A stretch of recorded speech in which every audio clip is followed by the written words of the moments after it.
No terceiro estudo dessa série de lições no livro de Eclesiastes,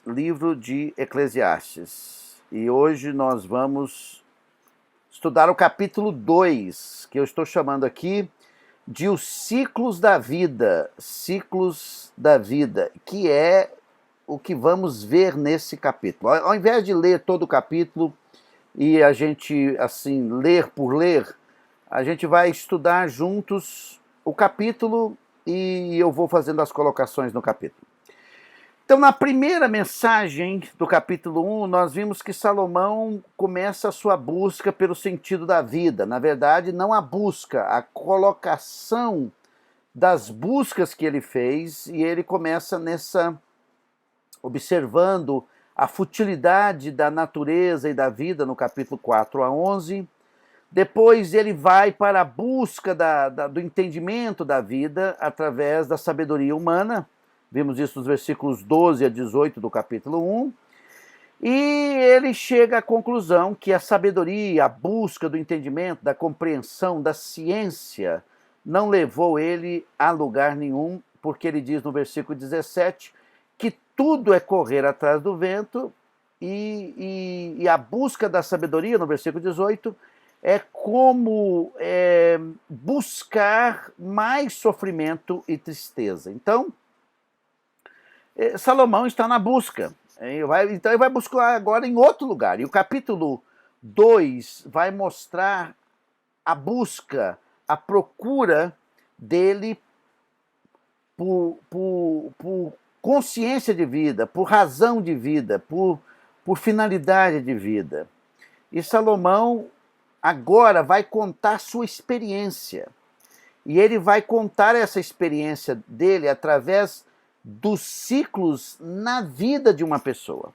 Como é que uma pessoa, na sua vida, tenta buscar razão da vida?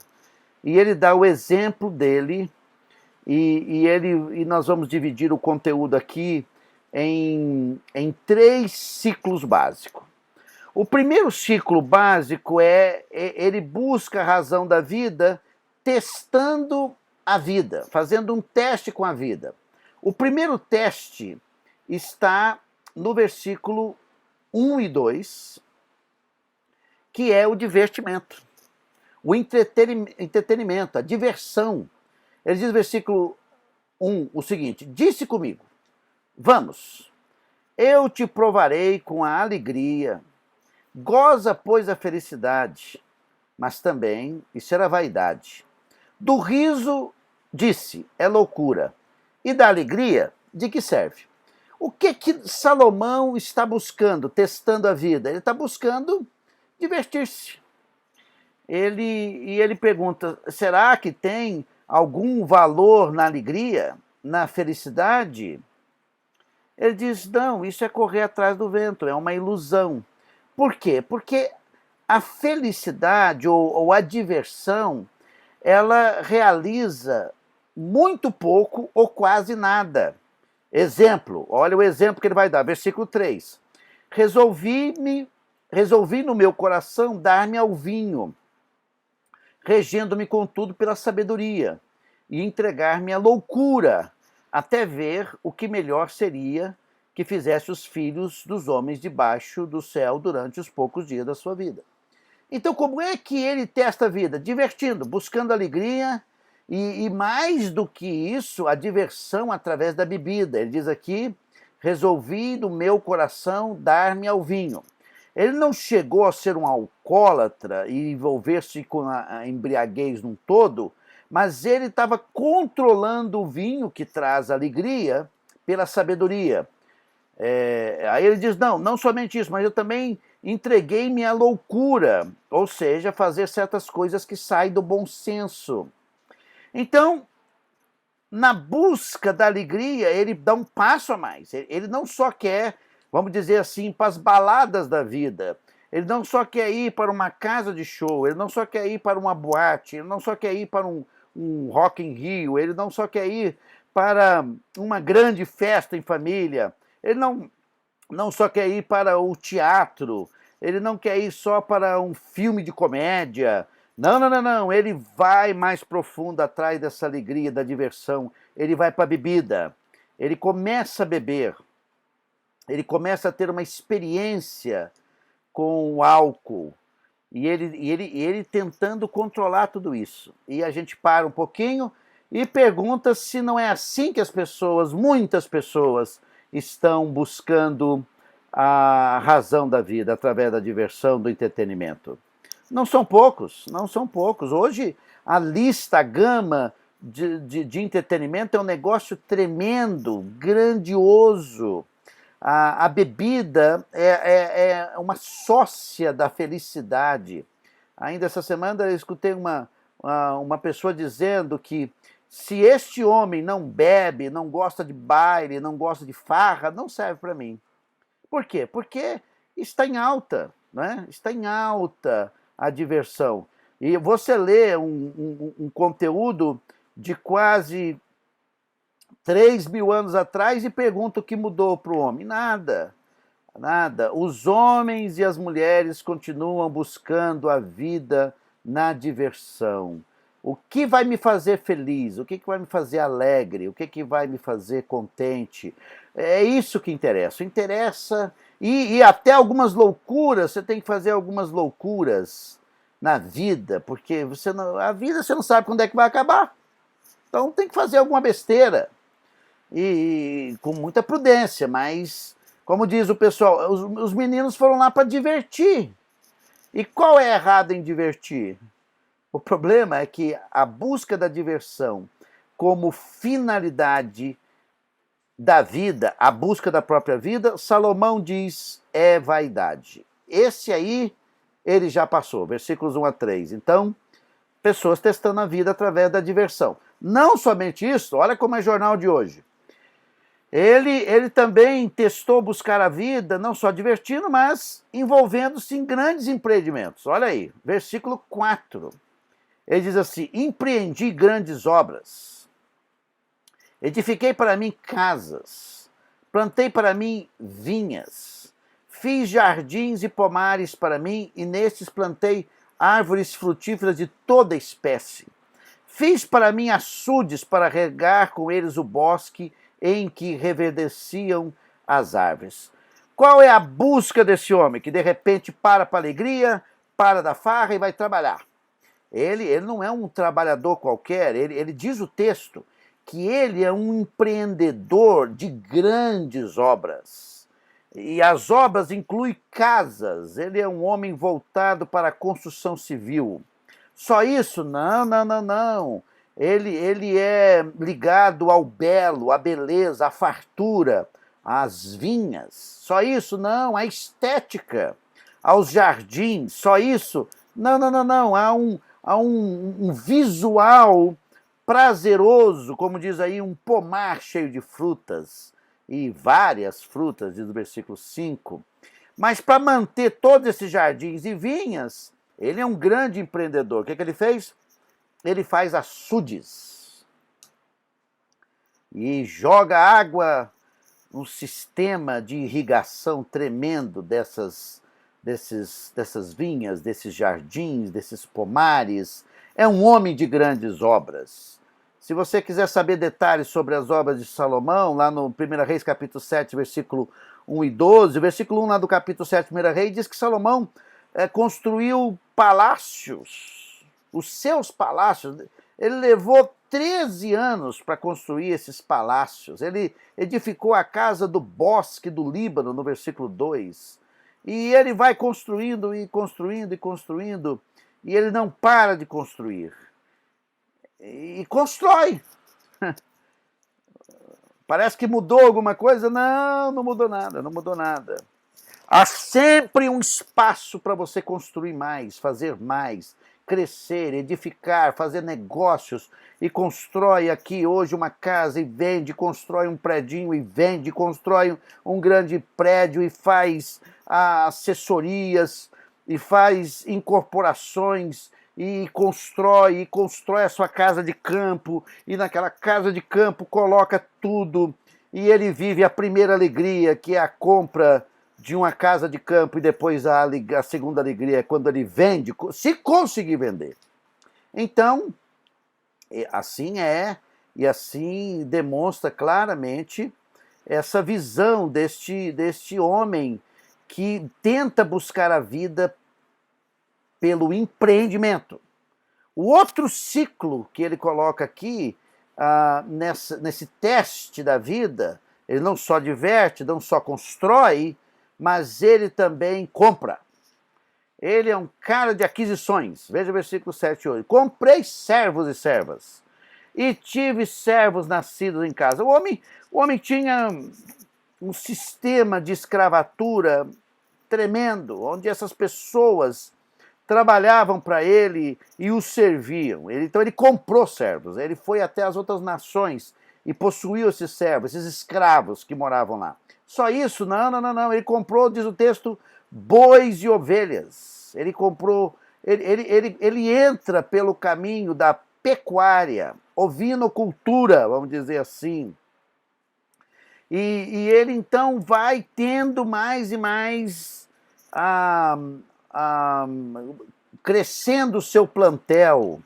Talvez tinha tanto que, se tivesse um avião naquela época, um balão, seja lá o que for, ele teria oportunidade de ver os seus rebanhos, tanto de ovelhas como de bois grandes. O homem começa a comprar, porque ele começa a ter dinheiro, ele começa a possuir, ele vai embora. Ele diz aí, e diz que não era qualquer um, ele diz mais do que possuíram todos os que antes de mim viveram em Jerusalém.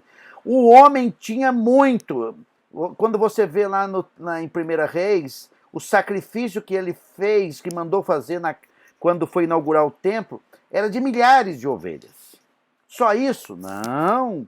Versículo 8. Amontoei também para mim prata e ouro, e tesouros de reis e de províncias. Então o homem vai tendo, vai comprando, vai adquirindo, vai ficando rico.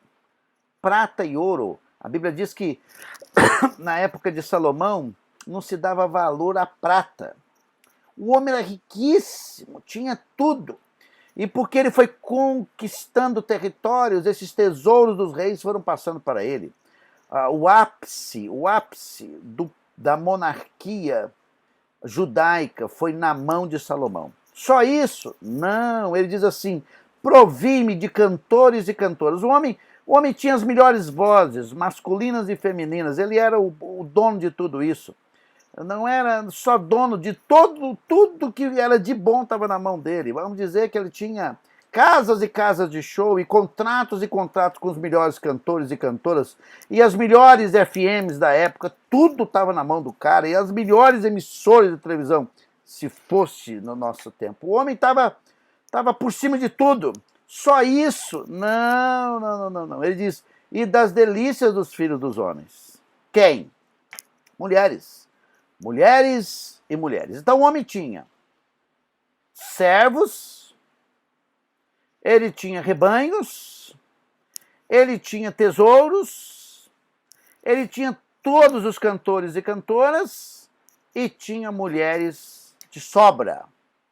Ele tinha cacife. O homem era poderoso. Então, isso ele está dizendo. Ele vai buscando a vida através de quê? Da diversão, através da construção, do empreendedorismo, das aquisições. Só isso? Não, ainda tem mais.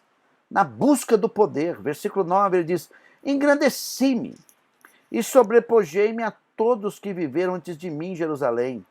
Quer dizer, o homem ficou fortíssimo. Salomão é o exemplo do poder, da glória do reino judaico sobre o mundo. O homem era forte, grandioso, poderoso, temido. E diz assim que ninguém foi igual a ele. Antes dele não teve. E a Bíblia diz assim que perseverou também comigo a minha sabedoria. Só isso, ele diz, não, versículo 10, tudo quanto desejaram os meus olhos, não lhes neguei. Olha aí, ele tinha poder para comprar tudo. Tudo que ele queria estava na mão. Ele diz, nem privei o coração de alegria alguma. Se tivesse alguma coisa para eu ficar alegre, ele pagava. Ele mandava, porque tinha poder. Pois eu me alegrava com todas as minhas fadigas, e isso era a recompensa de todas elas. Em outras palavras, para ter o que eu tenho e para desfrutar do que eu tenho, eu tive que trabalhar muito. Parece jornal de hoje, parece as pessoas que nós estamos ouvindo. E ele, então, nesse primeiro ciclo, ele diz assim, eu preciso de um relax, eu preciso de descanso, eu preciso de alegria, porque eu trabalho demais, eu tenho muita responsabilidade, eu tenho muito poder, eu preciso dar um alívio para mim. E ele, então, diz, não me neguei nada.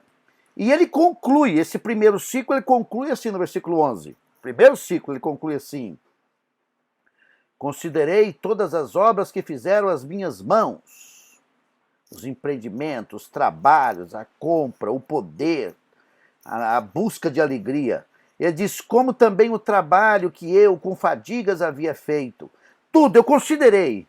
E ele dá a seguinte conclusão, nesse primeiro nível de ciclo da vida, conforme ele expõe, nesse teste da vida, ele faz a seguinte conclusão, e eis que tudo era vaidade, e correr atrás do vento, e nenhum proveito havia debaixo do sol. Então vamos aprender rapidamente com Salomão.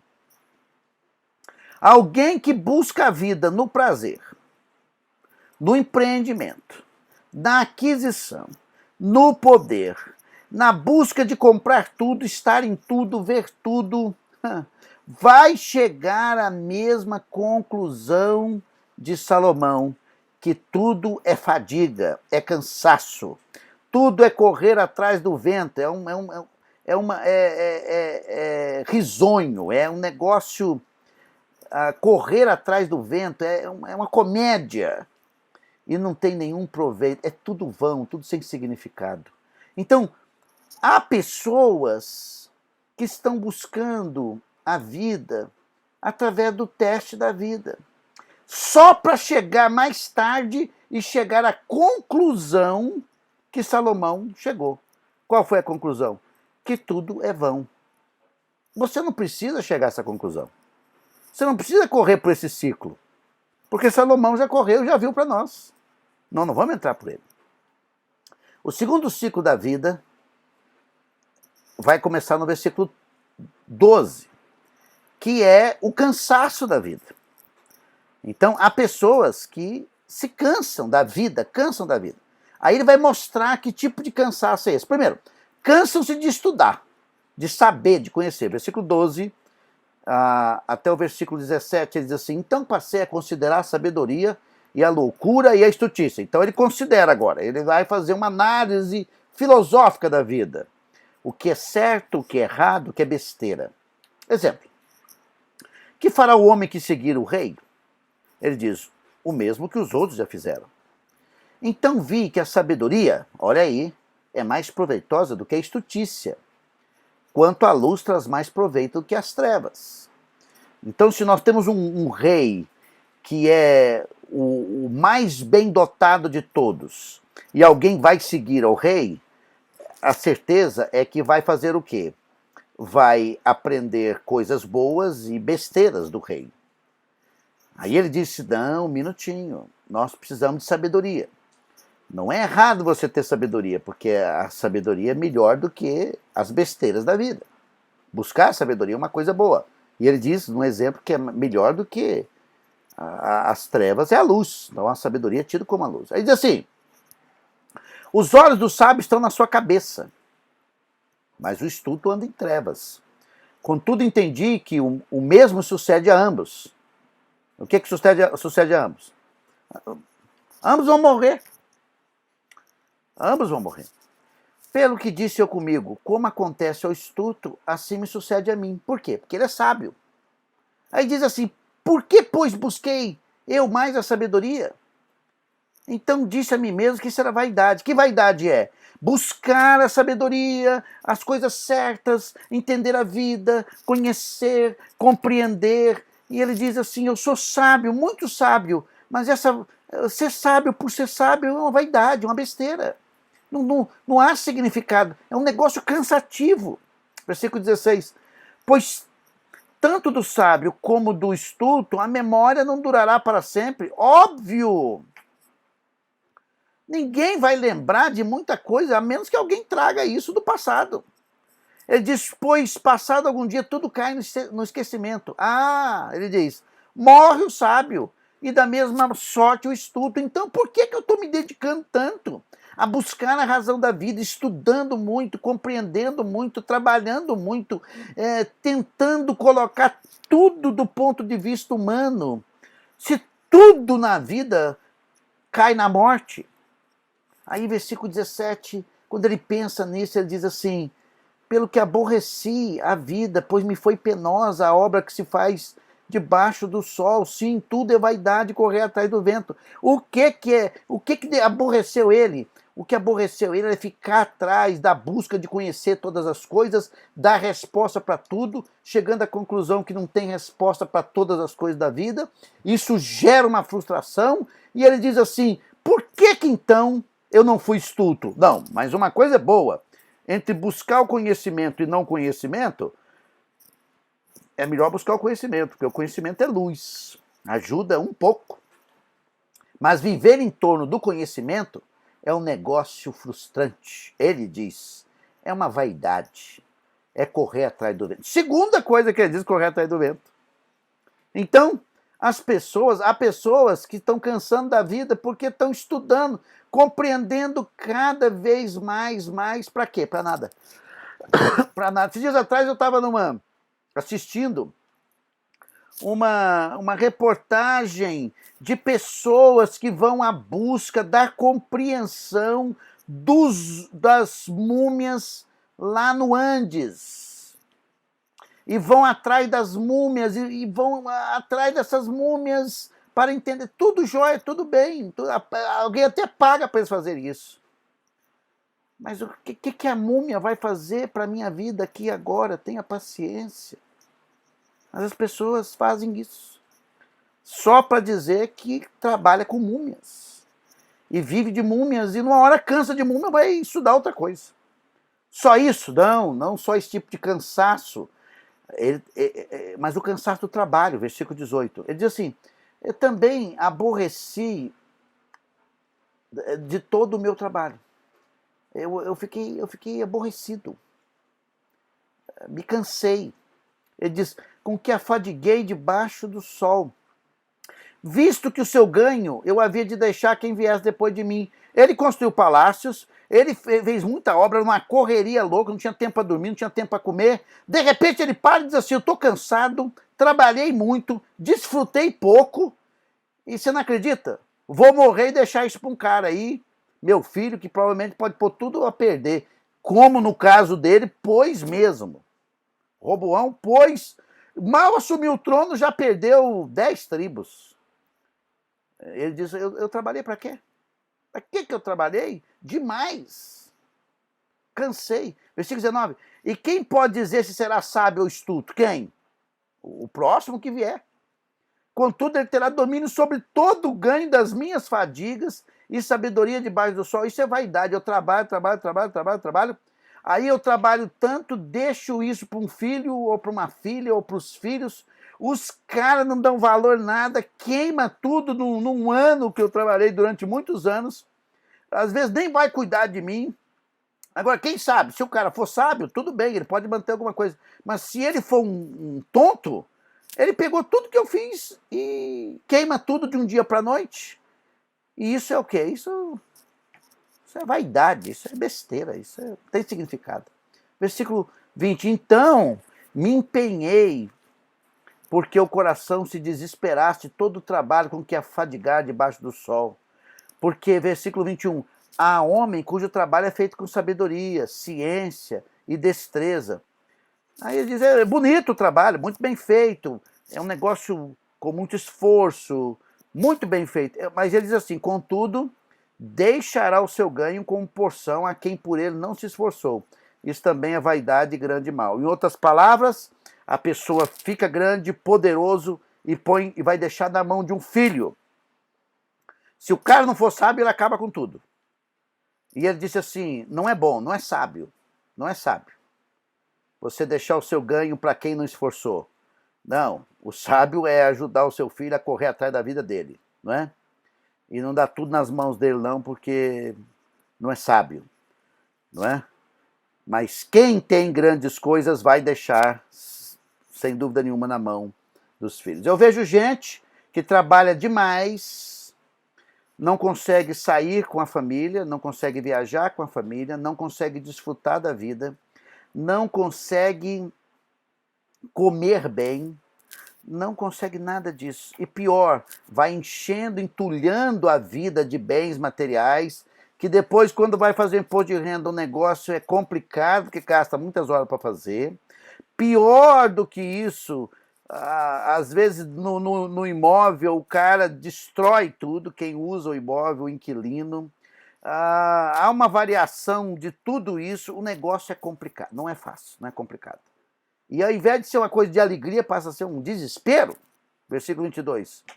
Pois que tem o homem de todo o seu trabalho, da fadiga do seu coração, em que ele anda trabalhando debaixo do sol. O que esse homem está ganhando com a vida, com o seu trabalho? O que o estudo e o trabalho está dando para ele? Ele diz nada.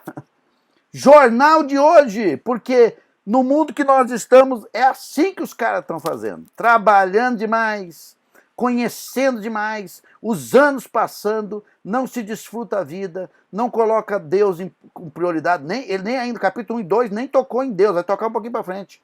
Ou seja, eu estou descobrindo que a vida é vão, e é vão mesmo. Aí, nesse segundo ciclo, ele conclui no versículo 23. Porque todos os seus dias são dores, e o seu trabalho desgosto. Até de noite não descansa seu coração. Isso é vaidade. Parece que nós estamos lendo isso aqui para o século XXI, escrito para nós. Ó. O trabalho é cansativo, é desgosto. Pega um patrão lá enjoado para você ver. Um cara, você perde o prazer de trabalhar por causa daquele cara, ou um tipo de função no seu trabalho que não é aquilo que você quer. E para piorar, leva serviço para casa, ou senão não dorme direito, pensando que tem que resolver amanhã, em nome de ter alguma coisa. Ele diz, isso é muito vaidade, isso é muito sem significado. E esse tipo de vida não leva a lugar nenhum. Ele está constatando.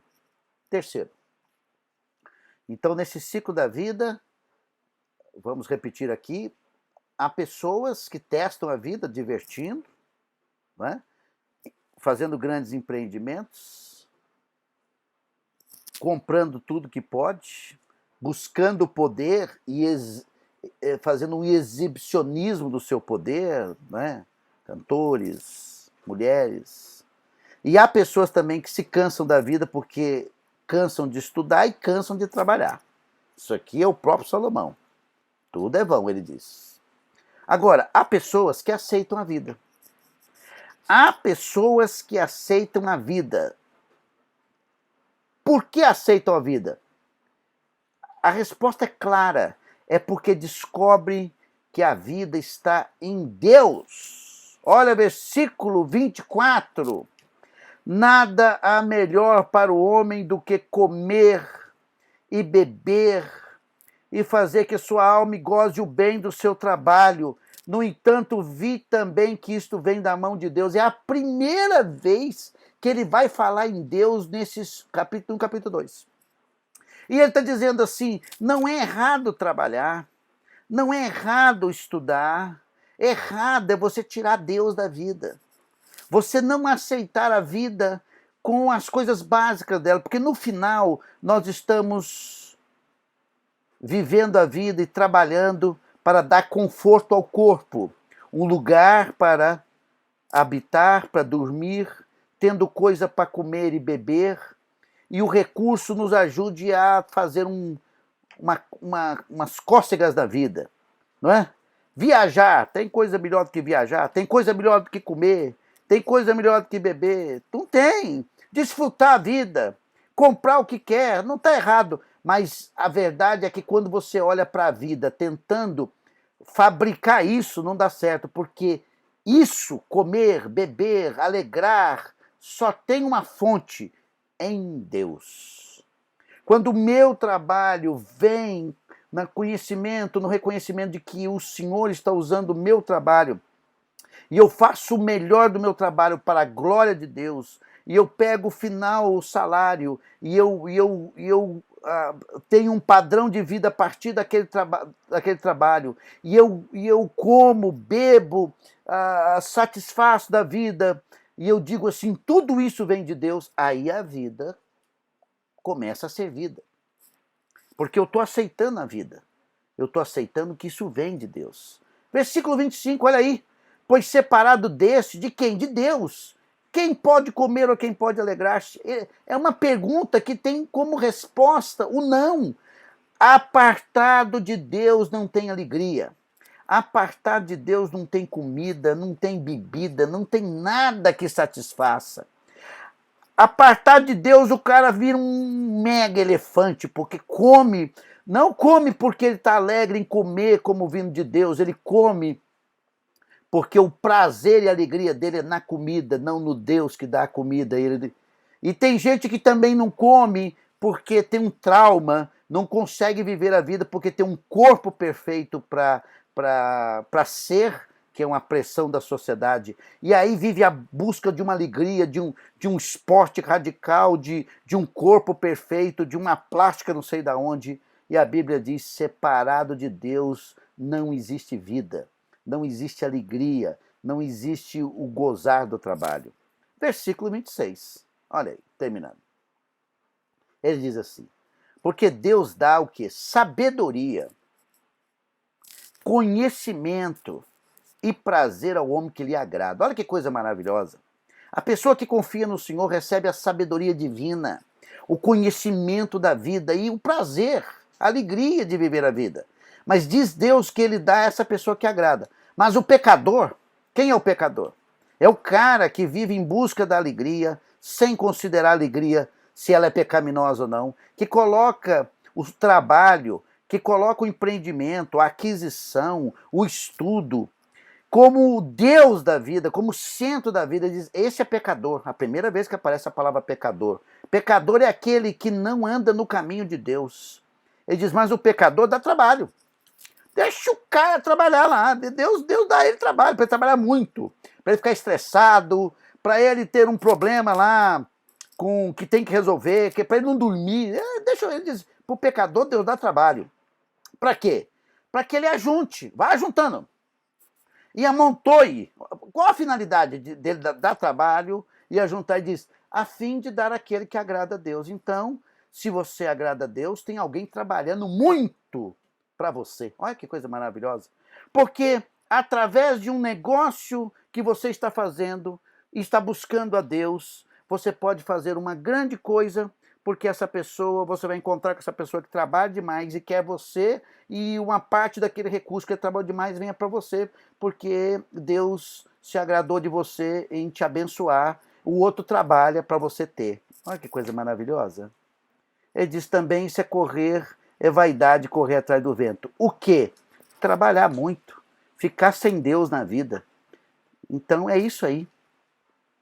Então, qual é o foco? Ele já falou. Não existe vida sem Deus. Então, se o cara pensa só comer, beber, ser alegre, comamos e bebamos que amanhã morreremos, essa não é a visão de alguém que teme a Deus. Alguém que teme a Deus coloca Deus em tudo. Em tudo. Então, se nós também não estamos desfrutando o que Deus fez, alguma coisa está errada. Se nós não temos um prazer, um hobby da vida, está errada. Se nós não conseguimos olhar para uma planta, uma flor que nasce, uma chuva, como começou aqui em Goiás, e ver o tempo mudando, é uma nova fase da vida, e reconhecer que Deus está nesses detalhes da mudança do clima, tem alguma coisa errada. Se nós estamos só pensando em trabalhar e usando pessoas, tem alguma coisa errada. Timóteo capítulo 6, versículo 17, diz assim, exorta os ricos do presente século que não sejam orgulhosos, nem deposite a sua esperança na instabilidade da riqueza. Mas ele diz assim, mas em Deus. Deposite a sua esperança em Deus, que tudo nos proporciona ricamente para o nosso aprazimento. Deus não é contra o nosso prazer, Deus não é contra a nossa alegria, Deus não é contra a nossa felicidade, o nosso prazer, Deus não é contra nada disso, mas deixa Ele proporcionar para nós. Deixa Ele. O trabalho é um dom de Deus, é uma alegria trabalhar, é uma alegria poder ser útil, é uma alegria poder receber aquele salário, comprar aquilo que deseja, mas em tudo isso está Deus, está Deus. Então, essa é a conclusão de Salomão. Sem Deus, a vida debaixo do sol é uma vaidade, é correr atrás do vento. E para colocar Deus na vida precisa de fé, é óbvio. Por isso que a Bíblia diz assim, que Deus dá as coisas, aí acabamos de ler, aquele que te agrada a Ele, mas para agradar a Deus precisa de fé, confiar nele, se entregar a Ele, viver para Ele. Porque Hebreus 11:6 diz que sem fé é impossível o quê? Agradar a Deus. Então tem muita gente fazendo muita besteira com a vida, centrando a vida na própria vida, só para chegar mais tarde, ficar mais velho e dizer assim, puxa vida, que vida, né?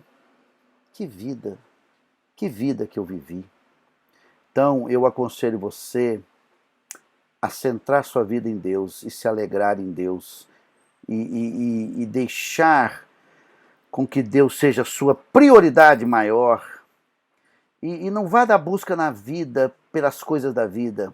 Se debruce mais na palavra, leia mais a palavra, estude mais a palavra, aprenda mais de Deus.